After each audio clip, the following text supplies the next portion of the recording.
Welcome, everybody. So great to see you. Thank you so much for joining us here on our third episode of the podcast, How Do You Know That? With Robert Hollis, of course. And we're so glad to have you with us today. Before we get things going, just a moment. There we go.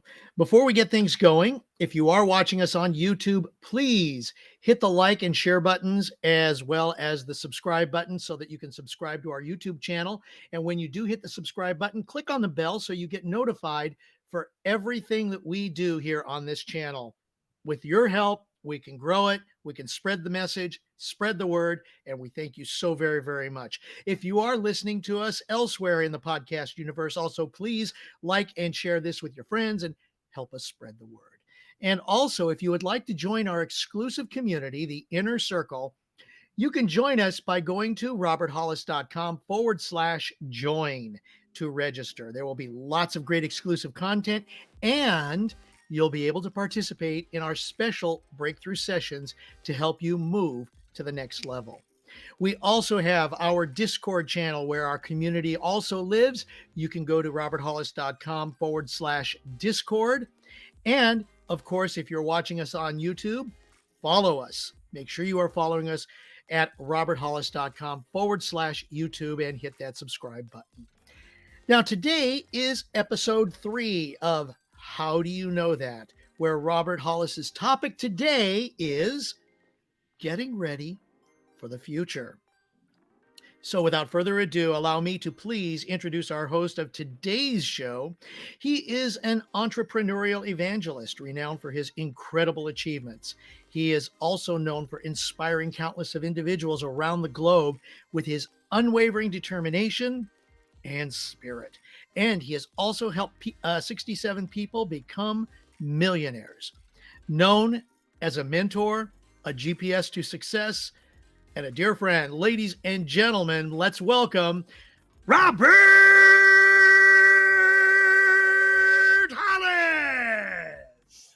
Well, thank you very much, Craig. Are we all okay? You guys can see me on there and everything is going great. So I'm sure it's so funny. We got Matt. Thank you so much for running everything behind the scenes, but he's frozen. So I don't know what's happening. So Craig, can you see him? It hasn't come up yet on the YouTube, but I'm assuming that Matt's got everything's everything good. under control. Everything's good. Oh, yeah. Okay, there we go. All right. So thank you very much, each and every one of you, for jumping on here. I guess I just have some opening statements. I actually did a video called, Are You Ready for the Future? And we just thought that we would carry this on. So there's really no need to do a phrase before the phrase.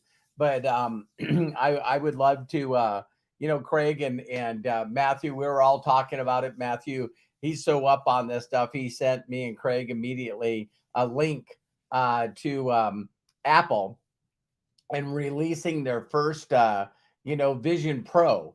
And for a low price of, I think, $3,500 or something like that. And what I find so funny about that is I was explaining to Matt already seen it and some other things about, what people paid for their first computers, and I remember paying way over $3,500 for the first, Pentium computers that you actually put floppy disks in. So, I just wanted to say that there's two ways. I think you can throw some questions in the chat if you guys want to, but it's like there's only two ways to look at the future. It's either to the point where it scares you to a place where you're just procrastinating, or what if there was a reverse thought in your mind is, oh my God, I only have a year to live. What would you actually do different if you believe the propaganda that in a year, 2 years, 3 years will be dead? Are you really doing what you want to do if you had that short a period of time? So Yeah, I'm just gonna open it up. I don't know, Matt, if we're already there, but you have any opening statements? Hey, can you guys hear me okay? I got you. You got me? Awesome, awesome. I mean, as far as opening statements go, this is something that we've been talking about for the last few days, it's funny, the last couple of episodes of the daily videos that my dad's been doing, I noticed as I was making this is what we decided to do this podcast on. I looked at it and I'm like, this is the third day in a row we're talking about this subject. And that's because Right, it's in all of our minds, right? right. I was watching this podcast with this AI expert that worked at Google for 15 years. He was the head of artificial intelligence, helped them develop a lot of that stuff. And he recently left the company, and he was talking about like his advocacy for how the future will be and everything. And he said that we have never lived in humanity in more of an uncertain time than now, as far as what will happen in the future, because you have so many different groups of people saying so many different ways of how this is going to go. Either you're never going to have to work again, and Right. robots are going to take care of everything for you, AI is going to take care of everything for you, or we're going to be living in a dystopia where people use machines and AI to enslave everybody, or the AI will enslave all of us or kill all of us or whatever it may be. So it is like daily stuff that you hear. And then on top of that, Apple's announcing and releasing their artificial, they're calling it spatial computing, but it's really artificial reality or augmented reality and virtual reality. They just love to make up new terms for it. I think it's a great new term, by the way. Spatial Yeah, spatial computing when I sounds really heard cool when I and heard buzzy. spatial yeah, when I heard spatial computing, I went, "Ah." There's some people that really take the time to think about a phrase that we're all gonna use in the future. And, I don't know. I think it's my personality, Matt. You've known me for 31 years, and Craig, you've known me for quite a while. I just like I'm just the eternal optimist. And I'm not saying that you guys need to be that way. I just think that, if something happened and tomorrow I'm no longer here, I know the last hours I was on this planet, I was pretty damn happy. Well, I think that's the And thing that you have to do, right? You have to have like a good mindset regardless of the outcome, because at right, this stage, and that's really what this podcast is about, is it's getting ready for the future, because a lot of people think of that like financially, or a lot of people think about that like getting all your ducks in a row or making sure everything's safe. Some people are going to build a bunker when they think about getting ready for the future, right? right. But this was really, I think, more so about mindset, right? Like getting your mind ready for the future, because a lot of us don't take change very well. And when we're talking about the largest change in human history, Pretty it's like, much. it's Yeah. insane. So, Craig, what do you think? No, I'm in total agreement with you. I mean, when you look back on a lot of the stuff from years past and look how it's all of a sudden coming into fruition. I mean, okay, I know I kind of said it before on another broadcast that we've done, but when you think about it, it's like, okay, let's go to Star Trek. Okay, communicators, they had a little device that you could, if you're watching on YouTube, you can see it. They just turn a little button and they talk into it. Well, we've got our cell I phones. think we got better than Um, that. They didn't even know. Like, they didn't Wait, even know wait, wait that. a right. minute. Wait a minute, Craig. I'm not trying to interrupt you, but why are you using that to talk to people? That you just brought up my second point, Robert. If you go further back to the Dick Tracy comic strips, Yes. Mm, okay, because Dick Tracy always talked into his watch Yes. phone, and it eventually became not just an audio, but you could see a picture on the phone. Yeah. And right. where are we today? Same thing.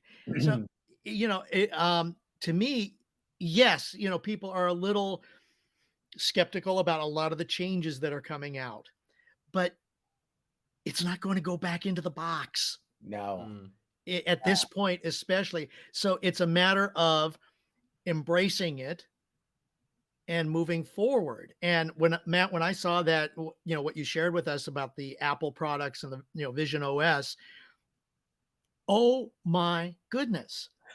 Here is okay, and I'm going to bring up some more movies. Minority Report Oh yeah. and Surrogates. I know we talked about that in the chat when we were watching that presentation. The fact that you can, with the goggles that Apple is coming out with, you literally can see it on a screen in front of you with no computer, with no monitor. It's in the goggle, and you can do this. You can just swipe across to the next screen, to the next screen. Oh, that's what I want. Point to it. Put your eyes on it. Type.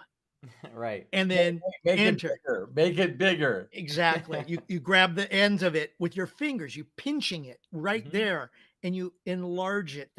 Oh my goodness. It felt like to me while we were watching it that I was watching something that is going to happen, in the next 10 years. But you're watching it and they're doing the stuff right there. And Right. so it was really weird for me. I was telling Terry that I believe it was 94, 95. Wow, long time ago. Matt, I never realized that Matt grew up in this whole entire deal. But I remember a book that I bought called The Road Ahead, and it was by Bill Gates. It had a DVD in it. What's that nowadays? And he told a story in there that I think I'd love to share with you guys because I just love stories. Stories resonate with people. And so he wrote a story about they were trying to finish some applications that they need to do for the new update of Windows. And they were having glitches and other stuff that they did. Windows is pretty new. And so Bill Gates said he was under so much pressure and anxiety because he knew that everyone was trying to create a software that would run on every computer. So, if Bill Gates is going to be known for anything in the computer world, it's really not the creation of Windows. It was the licensing of Windows. So to think that Dell Computer, Compaq Computer, HP, all these companies, eventually had their computers released with Windows on it. And so Bill Gates started hearing where everybody was talking and they're staring at their screens, and he was walking through and he's like, "What are you guys doing?" And they would go, "Oh, we're just surfing on Netscape." Internet. Bill Gates said he got so upset that he called an emergency meeting and said the next person that's being caught on Netscape was going to be fired. He didn't want to hear anything about it anymore, that we needed to focus on these new releases of Windows. And so this shows courage. So Bill Gates said that he did that meeting. He was really, really, really upset. And he said he went and grabbed something to eat or whatever. And he came back to his office and there was 4 floppy disks, 3x5 floppy disks that were on his desk that had a big rubber band around them. So for those of you that are really young, you're going, what the hell are you talking about? It's like, this is how we installed programs back then. It was one floppy disk of 1 of 4 of 1 of 10. And you had to put one in and then put the other one in. I remember you had like boxes of floppy disks in the garage. Yeah, yeah. So I remember being a kid and like opening it up and being like, not only what are these, but I didn't realize like the value that you had paid for them back in the day. They were not cheap, were they? No. And here was the other thing. My computer that my son first got to use was a Pentium. This would probably be, I'm probably saying maybe he was, 5, 6 right in there. So, we're saying 5 or 6 years. So say 1998, right? And we're not even in 2000 yet, right? And you got the internet that's connecting, like a fax machine. Ding, ding, ding, ding, ding, ding, ding, 3,500 baud, right? And it's like you would click on a picture and a little bit would come in and then another little bit would come in. It's like for a picture, you know what I mean? Right. But not to get off track, Bill Gates said he got so upset. He said, all right, He said, I sit there, I put the disc in, I uploaded Netscape, and get this, you guys. He says he was on Netscape for 21 hours in a row. And so what happened is when people came back, so this was, he said, around, late afternoon. And so, the people came the next day, there's another emergency meeting. Can you imagine the person that put those floppy disks on his desk?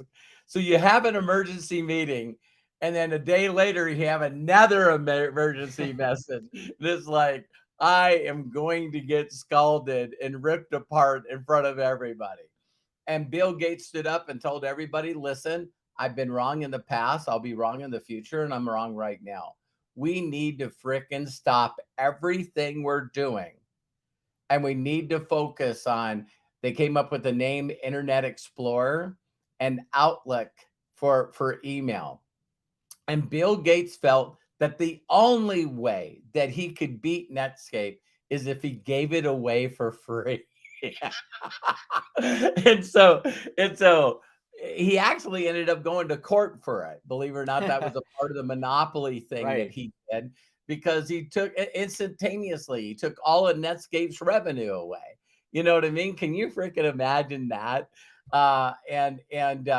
So Bill Gates said when he surfed on the internet that his mentality said there's only two companies in the future. Now, think about this, you guys. He did this back, in the late 90s. And he said there's only two kinds of companies in the future: people that are using the internet, and the other ones are out of business. Now, if you really see what the internet has done for us on smartphones and all of this stuff, and the people that said that the internet would change the world are saying that the AI and virtual reality, AR, all this new stuff, this meta space, is going to make the internet look like it was nothing.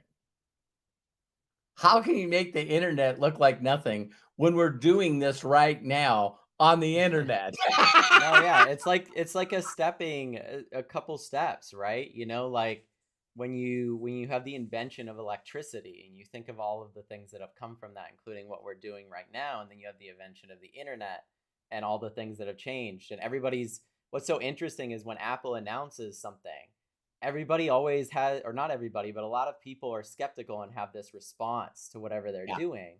And that response is not enough there to justify the price of what they're asking. right. And if you can go back to 2008 and remember when they introduced the iPhone was a blank slate with Apple apps, right? And you might be able, a leak came out and said, you're going to be able to text without a keyboard. Right. Well, yeah, of course, all the touchscreen stuff, people definitely, there's that element of it too, where it's like, predicting the next smartphone. When Blackberries were around and everyone was using them, they would assume that they'd have keyboard. And so like when that ended up not being the case and they invented gestures, that was another big leap, touching using your fingers. Now we use them on pretty much all types of stuff, right? Like it's insane how many pieces of technology are touchscreens, and to think Yeah. that back in the day to buy a screen, how expensive that was, and how cheap touchscreens are and everything is now. But when I was bringing up the iPhone, it's a perfect example of people see a blank slate and they judge it, Yeah. right? But you think of TikTok, Tinder, social media in general, all of these different avenues, all these billion-dollar companies that have been made, Uber, DoorDash, all of them exist because of the App Store, and they were created by developers for the piece of Airbnb. technology, Airbnb. So when you look at something like Apple Vision and you go, it's too expensive. Well, it's called Pro for a reason. They will have a non-expensive version that will come out. They did this with the iPhone too. The original iPhone was really expensive. Yeah. And what this is for developers. And what you'll see over the next 3 to 5 years is a lot of really smart people in software will invent apps to utilize this. that you would never expect. Just like you would have never been able to predict what would have been in the App Store for the iPhone, and how that would revolutionize how we communicate, how we do things, how we adapt to the environment around us. So when you see this stuff, it's like, oh, am I really going to walk around with these goggles on? Well, no. But say you work in you say you're an electrician. Just like Matt, no one ever said that they were going to fill one of their bedrooms full of giant computer boxes. You know what I mean? Because Right. when computers first came out for NASA, they were a size of a closet. So, that was people's mindsets. They're like, no one can afford to have four of them, with the tape in their house with one little monitor that did nothing but just show green characters. Yeah, I mean, the advancements, like, I could talk about all this technology for a while, and I think when people realize, like, the impact that it's actually going to make, and you put yourself in that place and you allow yourself to go there, it gives you not only the ability to accept the future, the inevitable, the way that things are going to go, but like I was saying, you pull these, say you're an electrician and you put these goggles on, right? And they're going to get slimmer and they're going to get cooler because it's Apple, but and everyone will rip them off, like Samsung and all the other ones. They'll just do what they need to do, and that's great because competitiveness is awesome with this. But when you put these goggles on, imagine you're looking at an electrical system as an electrician, and augmented over the entire thing is exactly what you need to do. And someone will develop an app for that. And if you think about being a mechanic, or you think about be working on certain things, or say you're putting together something from IKEA will have an app. When you put this on, it will tell you every single piece and where everything needs to go right in front of your eyes. And people don't think about that. And that's what Apple's betting on, just like with the iPhone, that developers and smart people will take the technology and invent the things that will make it relevant to all of us. Right. And that's exciting. So Yeah, Matt, I was also going to bring up that, on the news, I have to admit that in the morning when, I'm having my cup of coffee, my wife and I watched the Today Show, just to see how bad the media can make things. right. And I think that it's going to be weird moving forward, because they said that there was already a new AI that was being used for diagnosing women's breast cancer. And listen to this. The first version of it was 51% better than any doctor that's looking at it now. No, I mean, So, it's so insane. they took women and doing the squish, as my wife says, the squish job. And then if they see something wrong, right, then they're doing an ultrasound. And there are other tests to do this. But, the AI was looking at a lot of other data. It was looking at the blood. It was looking at, all kinds of, imagine not looking at one x-ray, but all of a sudden you have access to every person that did the x-ray mammogram, and the AI immediately goes, okay, this is what everyone looks like that doesn't, and this is what everyone looks like that did. It was really real that it was cancer. And so it's able to take all that data and go, wait a minute, there's something there, or wait a minute, you don't need anything. Because a lot of times women have surgeries to go into a biopsy to actually find out if it's cancer or not. Well, and then if it's not, then you went through all that worry, didn't want to take the test to begin with. Now you got it. Now they say it's abnormal. Now you go through another, ultrasound, and now you got to worry about scheduling a biopsy, and what are they going to find after the biopsy? And the AI, they said, within a couple of years, it's just going to go, no, she doesn't have breast cancer. Yes, she does. And here's exactly where it is. Yep. And that's not talking about what Matt and I have been talking about with AI, is where, hey, we know exactly what you can take, so you never get cancer. Well, yeah, the inevitability of this technology, and I want to give Craig a chance to chime in too. But the advancements of this technology is it works similar to the human brain. We process information and we take the information that's in front of us we train and train and train our brains until we eventually refine it enough, and then we can utilize it, right? And just think of that, except we can't run fake simulations in our minds. I mean, we can Right. try, but our brain gets involved, our emotional core gets involved, right? And this is a good and bad thing with AI. Without that emotional aspect to it, a doctor being tired on the day that he does a checkup on you and doesn't catch the thing that you need to get a second opinion on will not happen with artificial intelligence, because it will never Right. be tired. And it will have trained itself artificially over and over again on what a tumor looks like, what a cancer looks like, where it would be, how to tackle it. And eventually the eventuality of that, and it's crazy because like a lot of this stuff that sounds science fiction-y is because it's been for a while, and it's good to Right. dream and think, because you can have situations where in the future you go to a place where there's no doctors, it draws your blood, and it will tell you preemptively years in advance the stuff that you might have to deal with. That will be attached to your phone, it will be attached to everything.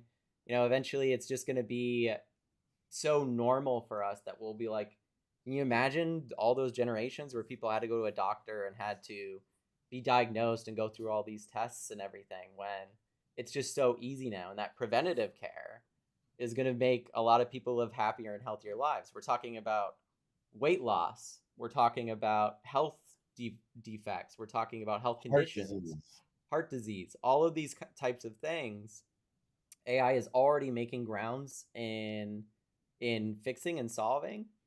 And it's only a matter of time before it puts all those doctors out of business, which sounds bad, except if you look at the causes of death in a hospital, doctor malpractice is in there, right? Well, Thank you so much for donating, Corky. Yeah. It's funny, Matt got it all hooked up where he can hear it. So Corky, thank you very much. Yeah.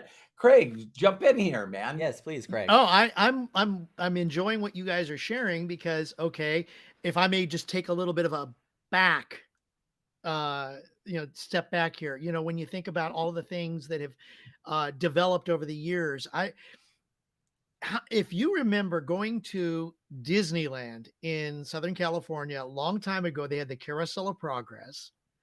And one of the parts of the Carousel of Progress, because it showed, okay, in like 3 different theaters or 4 different theaters, how technology has progressed. And of course, you're in the last one where they were saying, oh my gosh, having computers is making things so much easier, so much better for everybody. And look where we are right now. And Right. yes, to many people, it is a little bit on the scary side because of everything that, especially with the movies, you look at Terminator and Skynet and, all of the, you can't talk about this stuff without talking about the things that everybody is thinking. If I'm still the kind of person that still has a little bit of Dino in me, a number of them. Right. And it's like, you can be all positive, and then Matt messes with my mind and just goes, Dad, listen, your focus is to help people make money. What if they don't need it? Huh?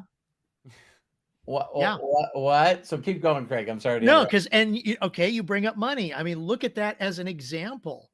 How many people have dollar bills, 5s, 10s, 15s in their pocket, or 20s, I should say, not 15s, but, and then how many of you go to the store and instead of using cold hard cash, you use your debit card?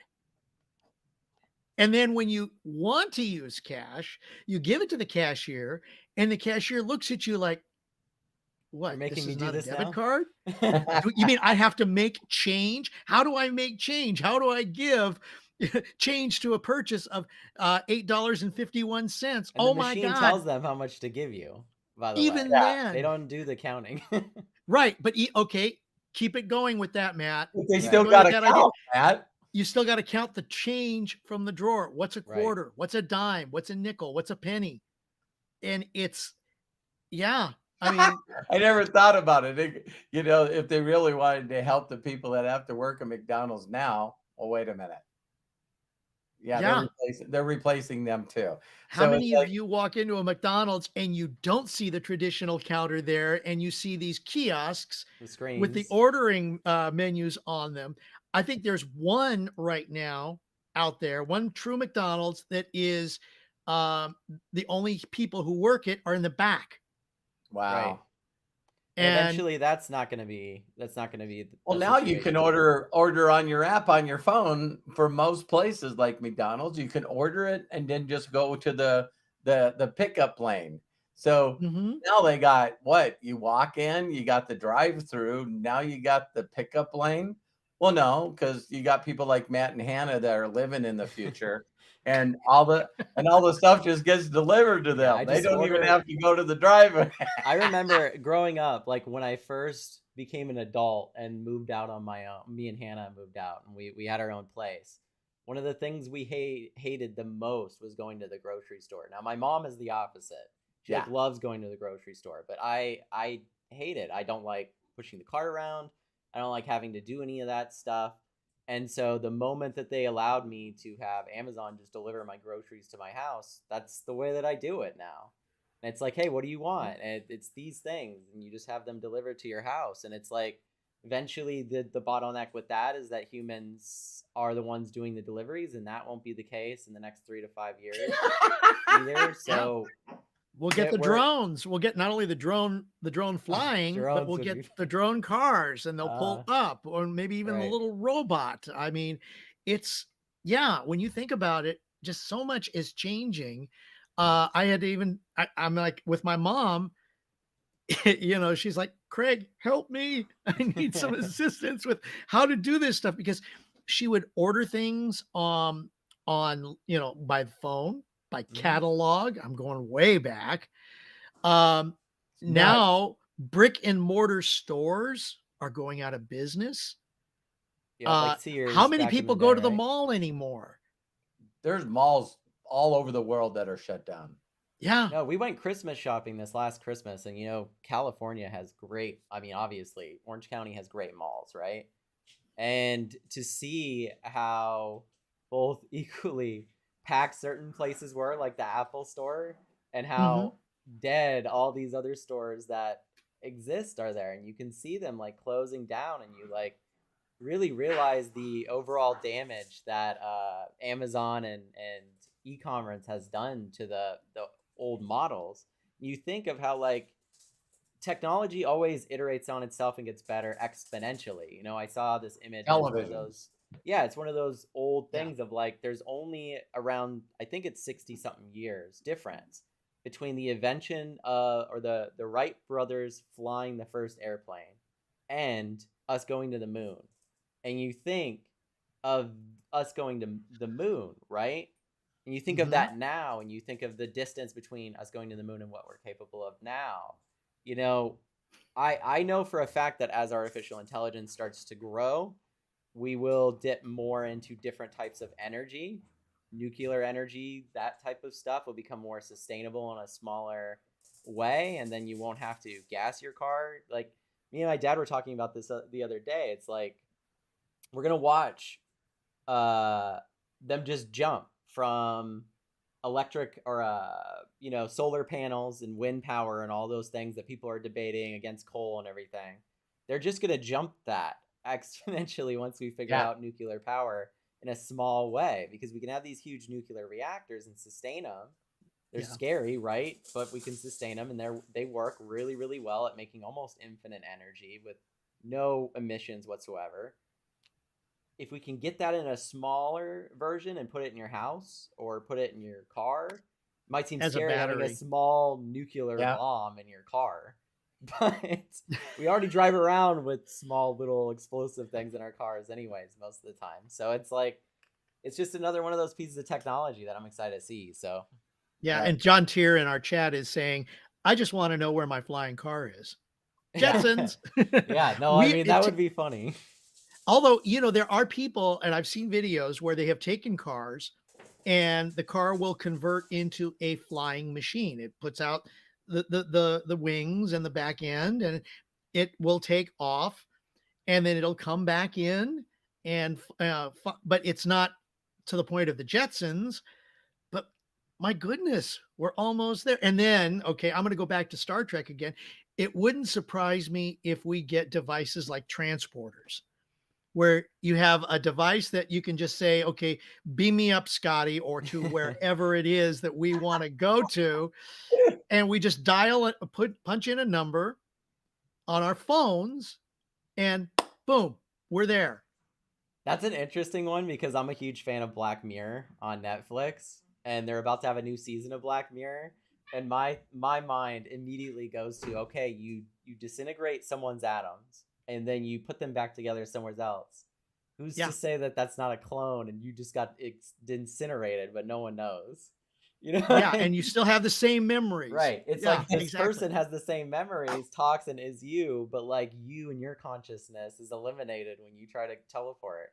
It's interesting. I don't know. It's like one of those weird things to think about because for a while you watch things like the Jetsons or Black Mirror or any of these types of science fiction things, and you think to yourself, man, it would be great to have this piece of technology. Like Star Wars is a good example, right? Like it'd be great to have your own C3PO or R2D2, right? That just handles stuff for you, makes sure everything's okay, can tell you all the things, has a Wow, personality of man. its own. I never looked at it like that. It's like And those guys never went anywhere without those C3PO and every time there was a door yeah. stuck or something needed to be it's like, hey, opened get or me out of this trash compactor. right, exactly. Yep. So, you know, as things continue to grow. Go ahead, Look Craig, at the sorry. Echo from Amazon. You know, Right. it's like I can sit here, and I'm not going to say it too loudly because she's right over here. You say, all right, fine, Alexa, and boom, she lights up, Right. and she's ready to take your request. Yeah. You know, it's and I'm not going to deny that it's not interesting because I can sit there and go, okay, what is the temperature today? Play me this music channel.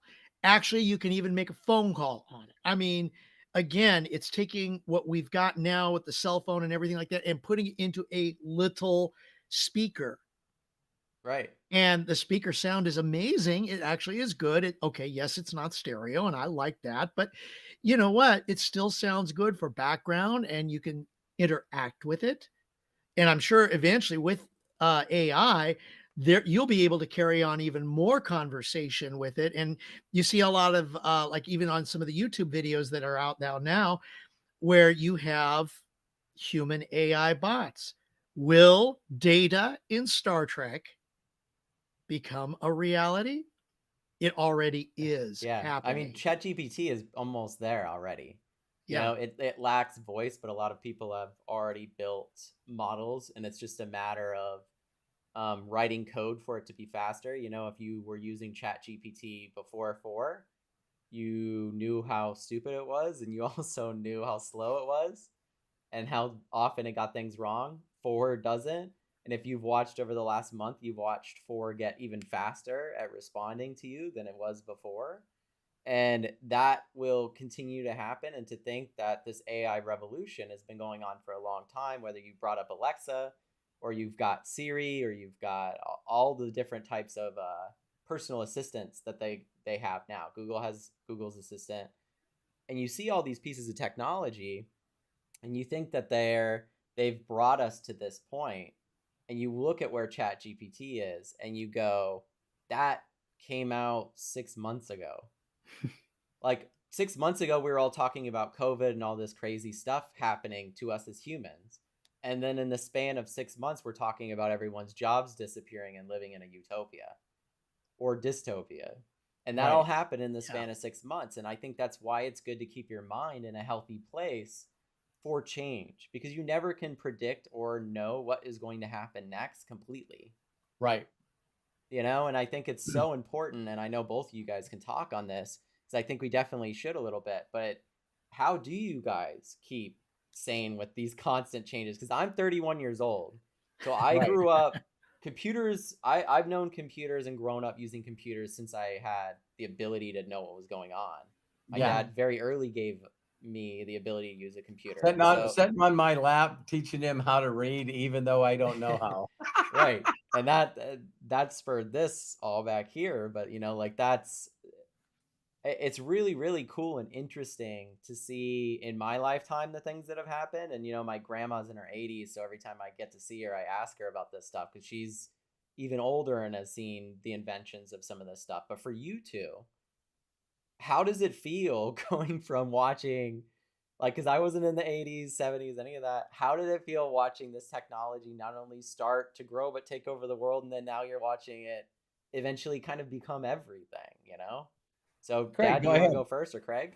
Okay. Well, before I go, I just want to say that Katie Sanders posted in the chat that Alexa saved my mom when she fell and broke her knee. Wow. So this is what's so amazing about the technology that Right. we have today. I mean, okay, yes, you've got, help, I've fallen, I can't get up. You push a button and boom, it's there. Here you've got a device that if you just say a name and you say help, things are going to start to happen. And Right. yeah, and you make a very good point, Matt. It's like uh growing up over the years with all of this brand new technology, it's mind-blowing. You have to have an open mind. You really do. And just it for everything in general, because things change at a moment's notice. The computer that we bought a year ago is out of date, and especially since Apple is introducing this new the goggle device, Apple Vision. It's like, what computer? Very soon there will be no physical laptop or desktop computer because it's all going to be virtual.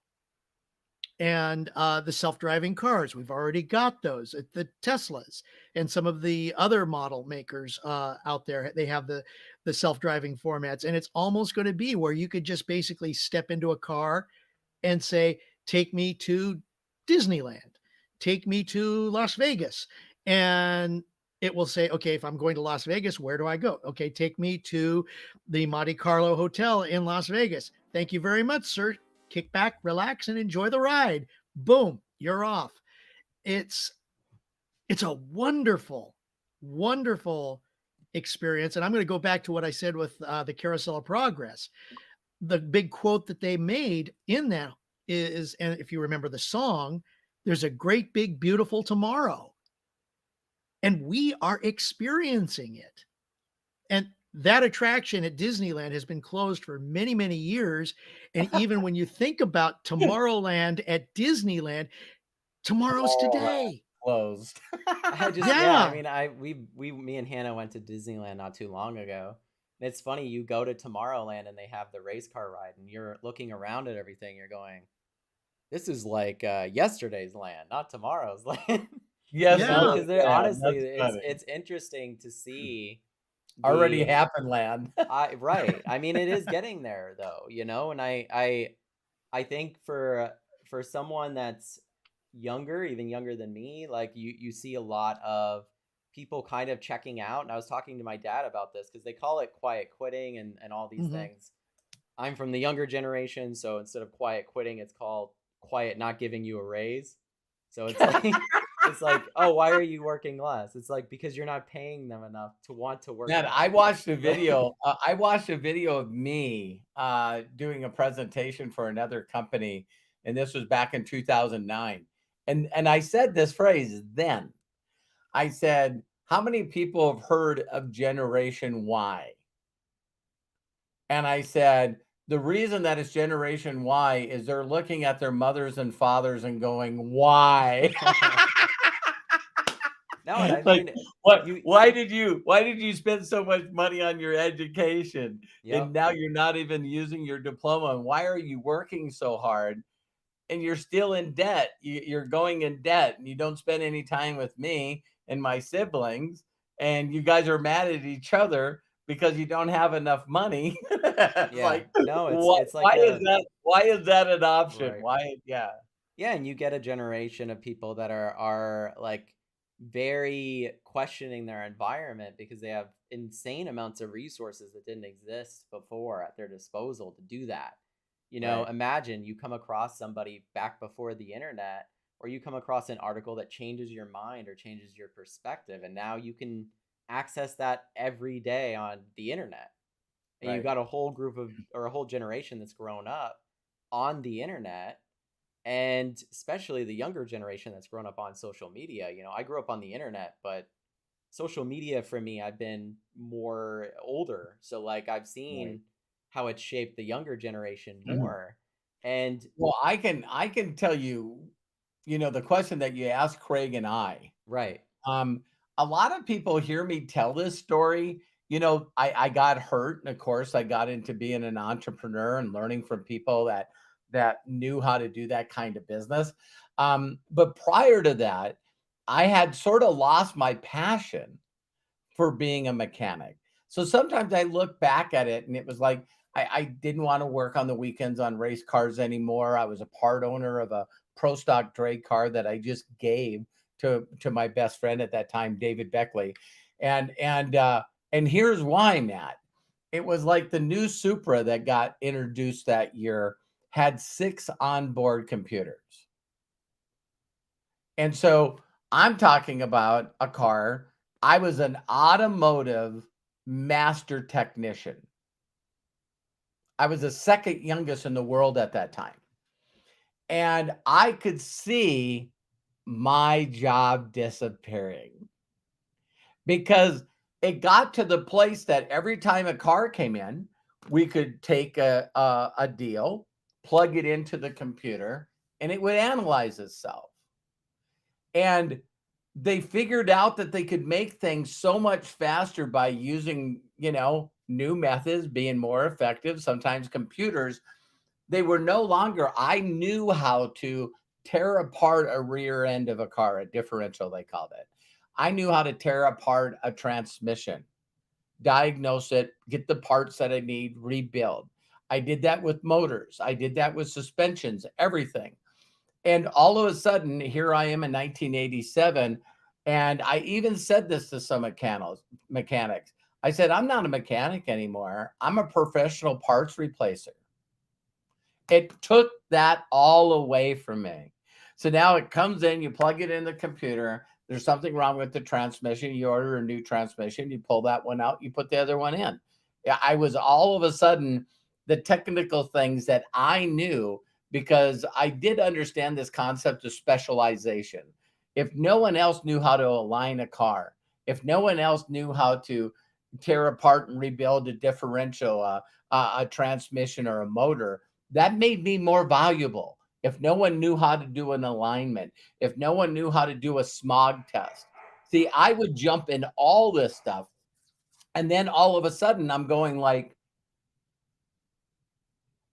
what's going to be in the future? You're going to be an automotive technician, but you're not a master because there's no longer a test because no one gives a rip that you can replace it faster and get the person back on the road. Man, when we used to tear apart motors and transmission, the person would be without their vehicle for a week, if not longer. And that would be including ordering parts. You know what I mean?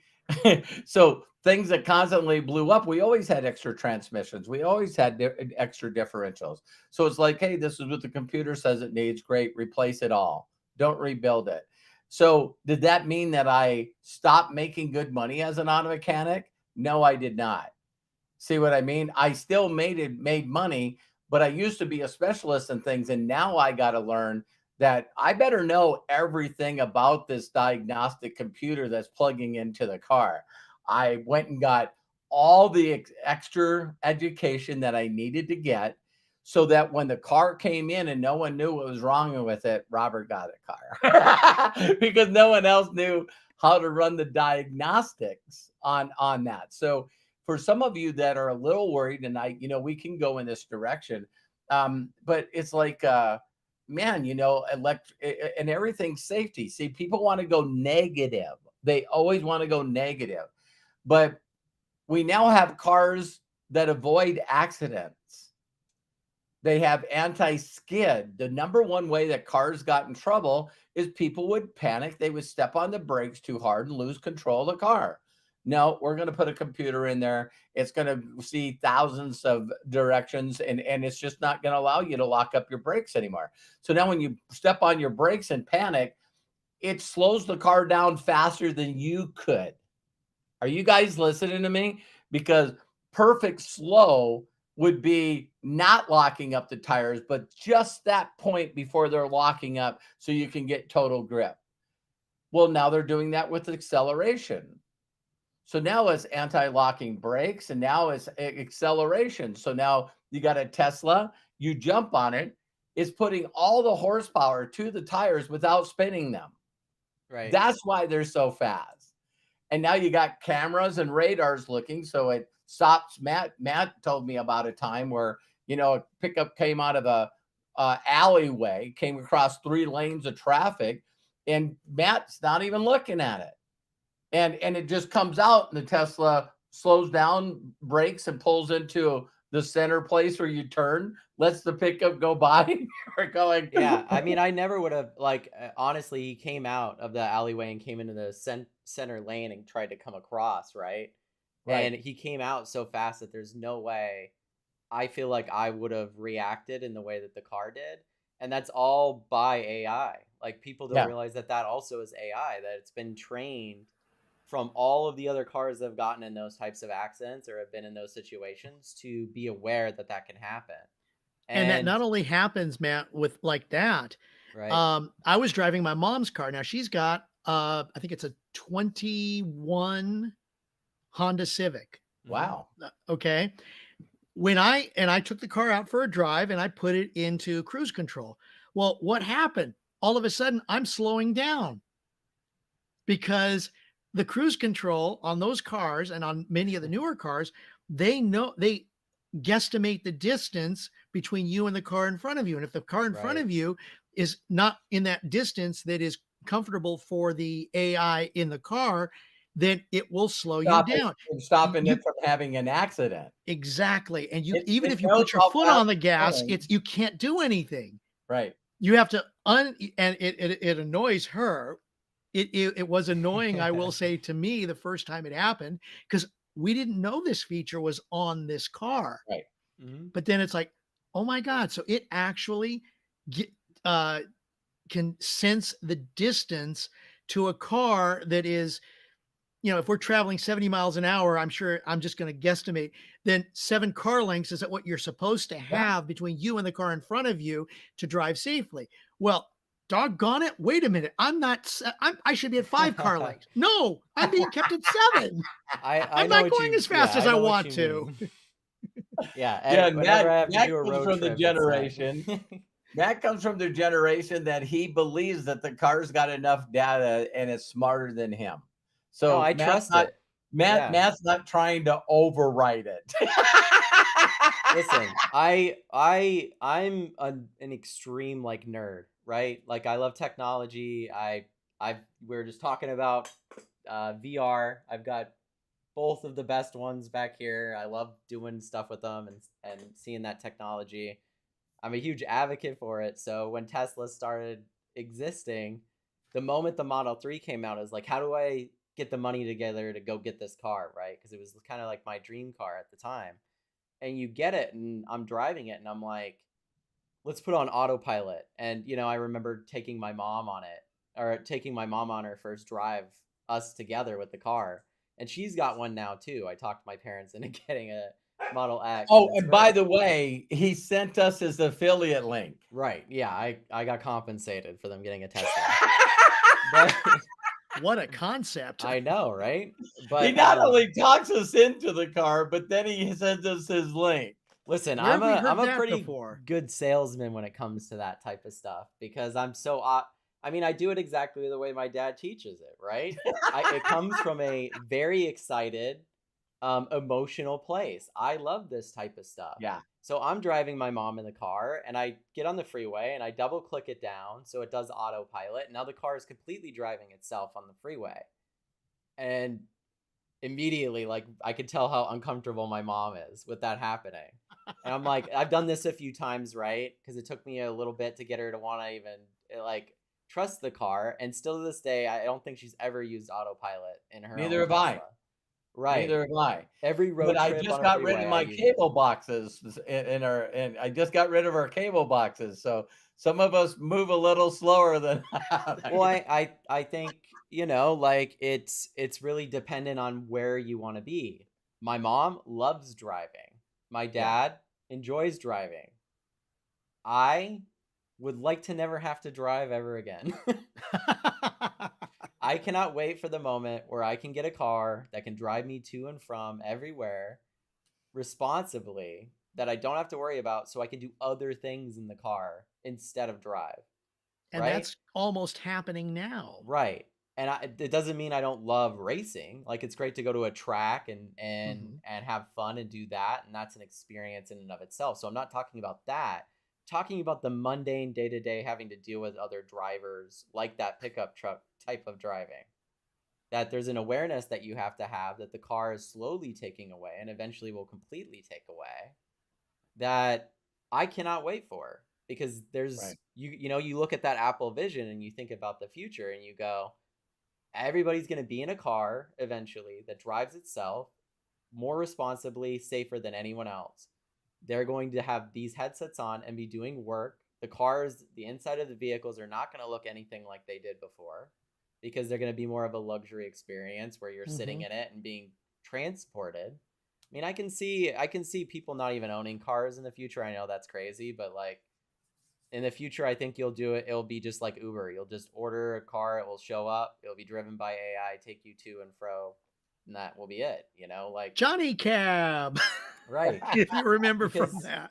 right, I really think that the future is looking bright for a lot of those types of things, and I cannot wait for it. So, I guess I have another question for you guys, which Okay. is there any piece of technology leading up to where we are now, because we're talking about getting ready for the future, that you kind of resisted? Because, Dad, you brought up the cable box thing, right? Yeah. Switching over to streaming completely and getting rid of, like, cutting the I- cord is what they I'll call it, yeah, right? I'll tell you right now, I'm dealing with it really super hard.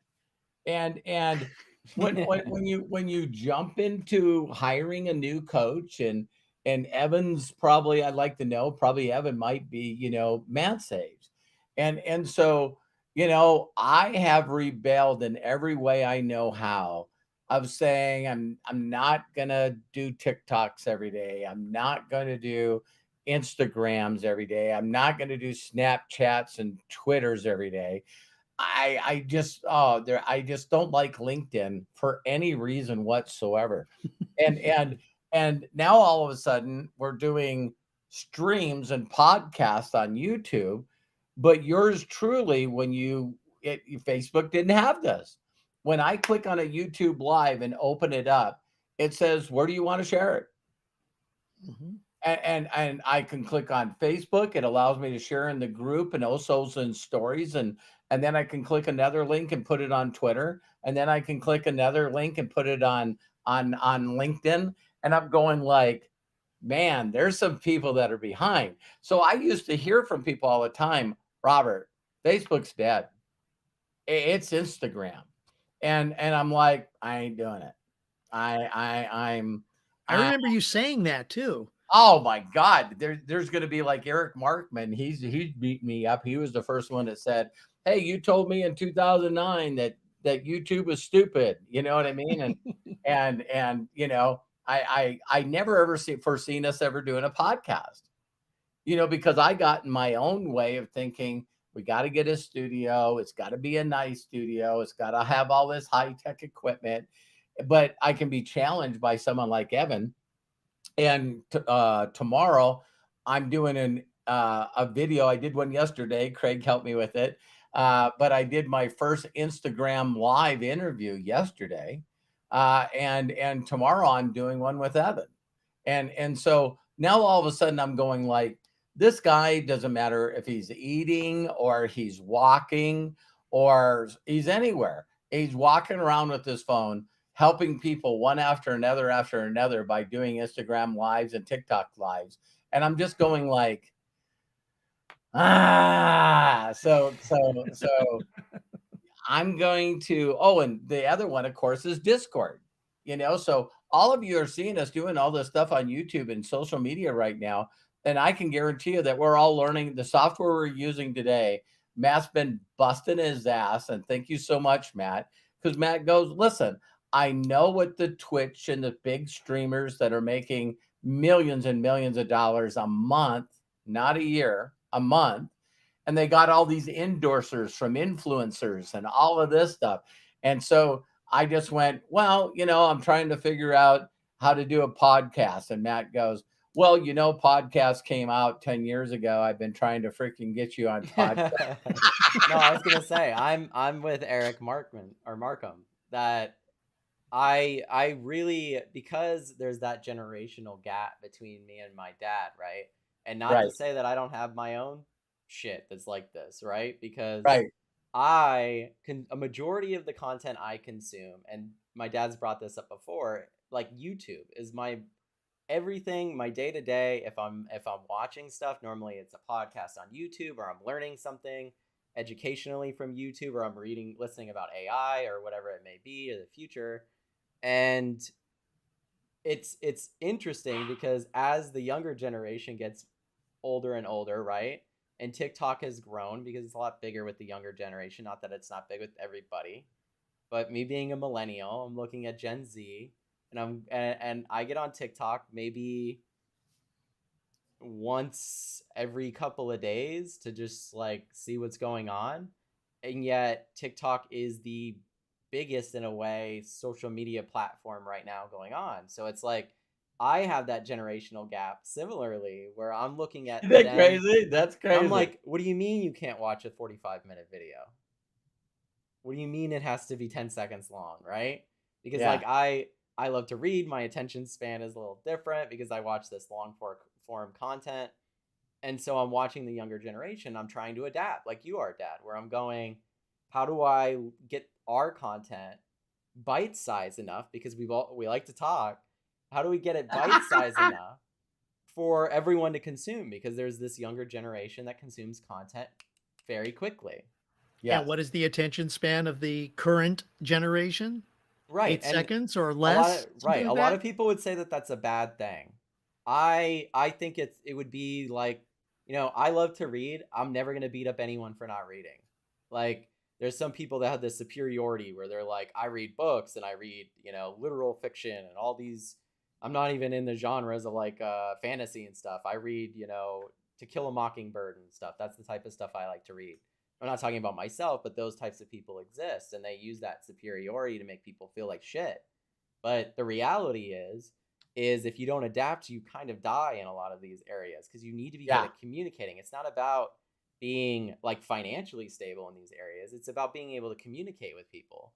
So when you have a whole younger generation that communicates differently than you, instead of hating them and splitting yourself from them, why not figure out why they like it, why they enjoy it, why their attention spans are like that, and then share similarly why yours might be different than that, and meet in the middle somewhere, right? I think, Craig, one thing that I really admire about Craig in a previous company that we both met is we were so early, Matt, to do live streams before anyone was doing live streams. And you know where we were at the time when the biggest argument was Craig going to corporate, asking if there's any way we can have a T1 line, run to a camera. That's right. So we could stream. But, Craig, why don't you talk about that? Because everybody at that time, this is, of course, before the pandemic. I think that everyone fights the future. Oh, yeah. Until you can't. Right. So one day, everyone said, oh, a pandemic hit and everyone's going to die. So that's the third time. So I had the Y2K and then the 12-12-12 with the Mayans. And then, there were some people that were saying that, what was the number? I think it was crazy. It was like 120 million people are going to die in America. You know what Something I mean? like that. Yeah, actually, you're right. Yeah, something Yeah, it around was there. it was they said that It was over 100. a third of the population in America was going to die. Well, you could see people that fought that with everything in their fiber, and then you got other people that went, "Hey, I don't care." And then you had the other people that are still wearing masks today in their car by themselves. Right. No, I mean you have all those different types of people, like I Yeah. think it's really interesting how different people adapt to different situations. Oh, and absolutely. And and like it's crazy. no, exactly. And, Robert, I remember when we were doing those and it was just like, hey, we got a viewer. Hey, there's another viewer. There's somebody making a comment. Right. And this was in such of the early days of streaming Wow. where you had a camera and we had that huge, uh, what is it, portal studio Yeah. that was, in the back of the room. You were in the front Yeah, of the what room. were You we were, using? Matt turned me all the stuff that we Live were stream. I using. mean, you probably were using like there was a service that was as simple as this back when we started doing this, and I got my dad doing live streams more. yeah. The software we used was called Live Stream. That's exactly what it was, Robert. It Right. That's was what live it stream. was. Right. That's It exactly was what it was. Just livestream.com kind of like and yeah, we it's had to funny how connect the to it right. and then, we had to have we had to have I was in the back of the room kind of being the moderator of the show like I am here and I'm also got graphics so I have my computer over here. I got a microphone that's plugged in. I'm handling the sound. Jorge is over doing all the switching. We've got 3 cameras. It's just amazing and mind-boggling how we went from that. And even then, think about just going to a regular production studio for television and what they do. And now it's right here in front of us on a laptop using these various live streaming services. And you don't need to have all of that Yep. anymore. And And people are you can watching on their still phones communicate right with now, people. probably. Yes, yes. Yeah, people are watching it Yeah, and and not using Wi-Fi. Right. They mhm. might be on, what is it, 3G or LT? I don't know. There's so many damn different Uh, ones now. That's the funny And thing with technology. They like to make it as confusing as possible with the names. yeah, So like spatial computing. right. Every once in a while, one does catch on. And that's pretty awesome. One of the things I'd like to leave you guys with, not that we're going to close down right away, but I do think from one perspective to other, Craig, and I'd like to start with you. Okay, so we're talked a little bit over an hour here about how excited we are in the future and how we believe that people need to just embrace the future.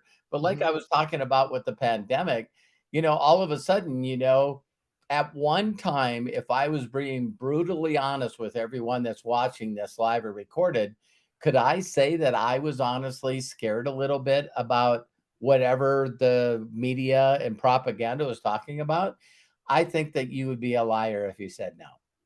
I would Yeah. agree. I because I know people that are like my wife, Terry. I mean, it's just she does her, that's the way she does it, and no one bothers her. But yet, we're getting stuff delivered to the house. We're taking the time to spray it with disinfectant and wipe it down. This is before, everybody said you could catch it on a box. Oh, yeah. You could catch it everywhere, right? And that's a perfect example of why science doesn't know everything. But I remember then doing Zooms with people, and I said, "Listen, do you watch the Today Show?" And they go, "Yeah." And I said, "Al Roker's at his house using Zoom, and we're watching TV of him at home and Zoom, you doing the weather." Right? Right. And that adapted just long enough. But here, some people will get mad at me for saying this. That's why I wanted to go into the controversial side of this. You know what I mean? Is now there's still that group of people, and they're like, "Oh, when can live meetings come back?" I miss the home meetings. I miss with not. I see. I didn't have GPS, but I just really miss driving for hours looking for a fucking phone booth. You know what I mean?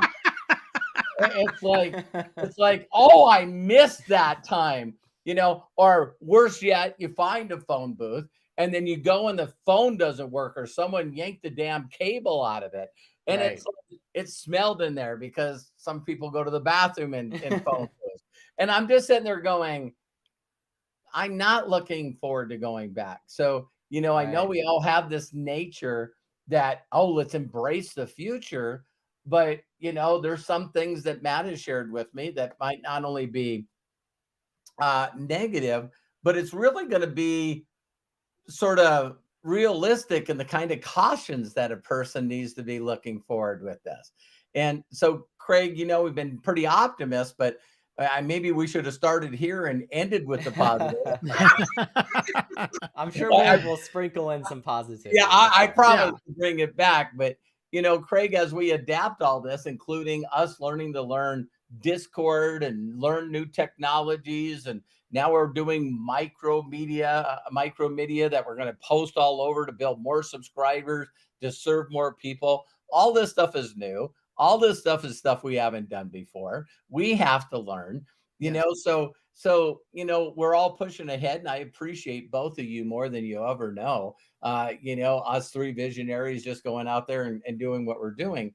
But Craig, with that all said right there, it's like, what are some cautions for you? What are some stuff like you're going, I don't want to move to that part. That was a big thing. And I'm going to go back to the future, back and then to the future, because I remember when debit cards first came out and I swore I would never, ever, ever use one of these things because the tracking, people could find you. It's electronic You fingerprints. know what you're spending the money on, Craig. Yeah. And wow. And eventually it was like, all right, fine. You know what? I got to deal with it. I got to move on with this. But at the same time, and I'm going to say it in this way, I don't do everything where it's willy-nilly buying online. I want to make sure that my security is there. And in this case, at least for me, whenever I look at something new, I look at also, okay, what else is involved with it? And I try not to overthink, Robert. I know that's something that we always talk about. Come on. Yeah, we're all guilty of it. Right. Yeah, me too. But with all of this new technology and people, coming out with this stuff, it's great to embrace, but you still want to maybe take a step back just a little bit. And is it for you in some cases? So you're saying maybe with a lot of the unknown that it might, put people in sort of a procrastination state that, when do I have to learn this, or even if I Exactly. don't learn it at all? Yeah, because my mom, for example, she is now just starting to understand how to purchase things online. Wow. Okay. Now, yeah, and she's gone through all of this technology. So all of these technological changes through the years, and that bothers her. Were you born in the 50s? Late 50s. You threw the late in there. I just Yeah. was thinking, Well, literally the second to the last day of the 50s. So there you go. So I have been, like Robert, I have been around for such this whole revolution of change, 2/3 of our lives at least. and But Matt's got a probably theory half on of that, too. probably half of it within the last 8 years, 10 years. Yeah. I mean, holy when you cow. think about it, it's like, whoever thought of carrying a computer and a phone in your pocket all on the same device? Oh, and a television. Oh, and I can order things. Oh, I can find out what's going on with the weather. Wait a minute. I don't have to call the radio. I don't have to use the radio anymore. Oh, no, I can listen to my music on my phone, on my Yeah. iPod, on my pad, whatever it is. Your AM And FM radio is like, what the yeah, hell? and okay, here's another thing. Newspapers, where do we get our news nowadays? If it's not on one of the 4 networks, oh, wait a minute. No, there's more than 4 networks now. Then it's There's on a YouTube channel like you're on right now. exactly. The whole newspaper industry has been upended completely. Radio, was where I got my start in broadcast. Wow, I didn't know that. Yeah. I always wanted to be a radio disc jockey. So I went after that. And oh my gosh, it's changed so much. Give me your opening line, Craig, on your radio show. Welcome everybody. It's CJ the DJ here on 94.7 FM, KCAJ Radio, and we're going to get started with our music today. We're going to specialize in the Electric Light Orchestra, but first let's go back a few years and hear something by the McCoys right here on 94.7 KCAJ. Now, I know we've only had one Smooth. super chatter, but there's got to be some people that give up a super chat for Craig right now. That was amazing. That was amazing. And I believe it or not, I think I found, okay, here we go, a cassette tape with one of my shows that we used to tape to review and go over. Now the journey is to find a cassette player. I actually have one. Hey, I do cassettes. too. Here's the funny thing, though. Like, I cassette do players are too. coming back with the younger generation. If you see, like, vinyl and cassettes. Yeah, vinyl, The Weeknd, definitely. all of these big acts that a lot of the younger generation follows, they release, Frank Ocean, all these guys release cassettes and vinyls for all their records because the younger generation, just like any generation before, admires things from the older generation and goes, it's cool, like I want it. But then Yep. maybe you guys are going, it wasn't as cool when that was the only option I had. Well, Matt, when there were only,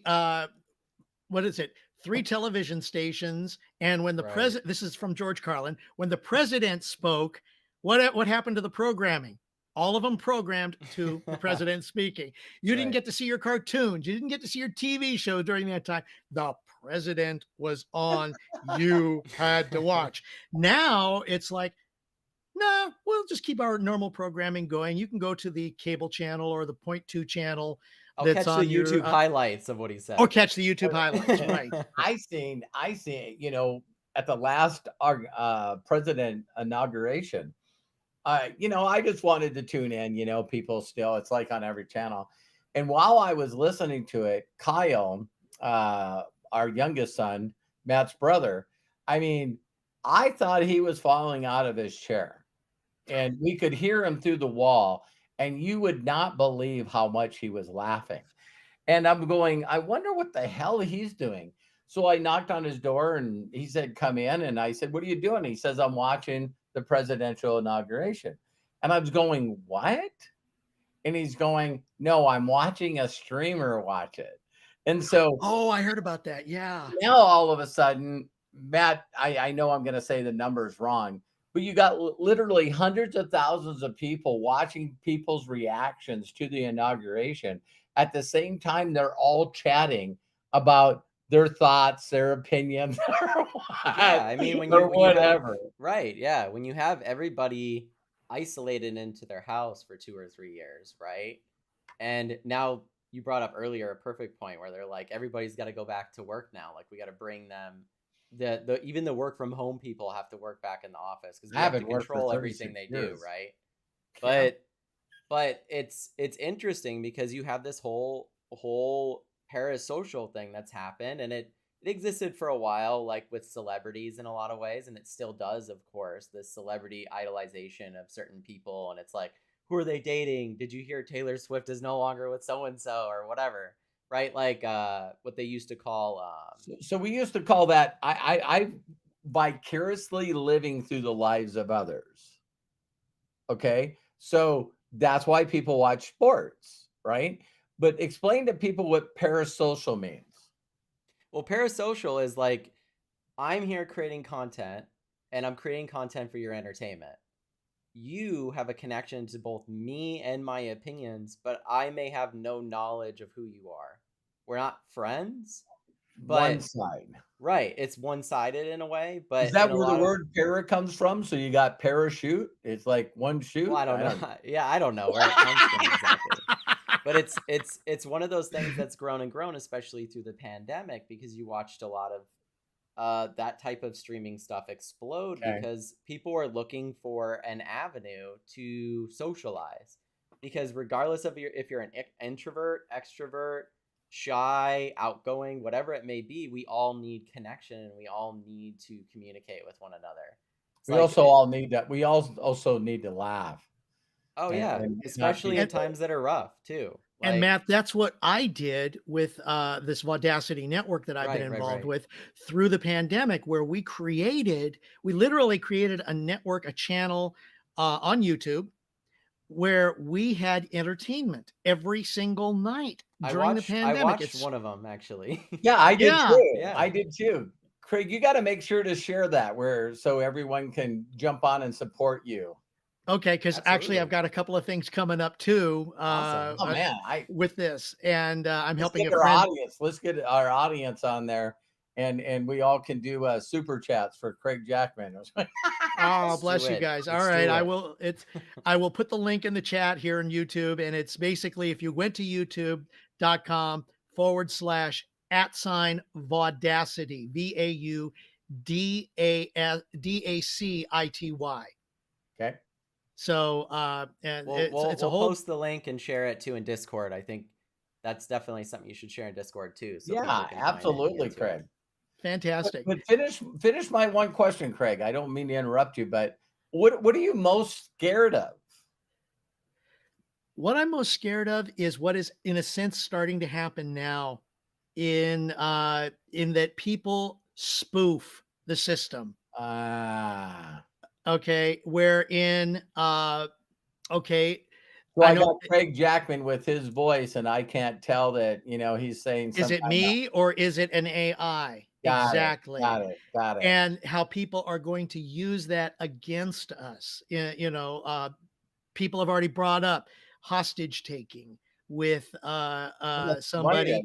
because if they can clone your voice just by what we're saying and then they call somebody that you know and it's your voice but it's AI that is using your voice, and unless you have a code word now, that's what the big deal is here. uh you got to be careful. Code word is Code word, yeah, in other words, what word can somebody else say to know that it is you? Like And how do you stop the AI from figuring that out? exactly. And then you It's have like, to okay, change don't it ever like you say do don't passwords write your all the code word. time. Don't write it somewhere that it can get to it because they'll find it. But Oh, yeah. And there yeah. that and But how many people are in the entertainment industry. I'm a member of that SAG-AFTRA. I when the writers are on strike, and now SAG's going to go on strike, Yeah. and there's got to be the people that are just the greedy SOBs. That's all I'll say and they've got to be going, oh, you want us to cut a contract with you that we can't use AI to And that's the replace big you? dispute. It's like, can you imagine the movie and the music industry just basically saying, no, we're not going to go into the future. Yeah. And yet it's happening right as we speak. When I had to audition, I am now auditioning here on Zoom online to the various people as first round. You had to usually go into West Hollywood, North Hollywood, Burbank to physical studios Wow. to Wow. and Yeah. that's just phase one audition.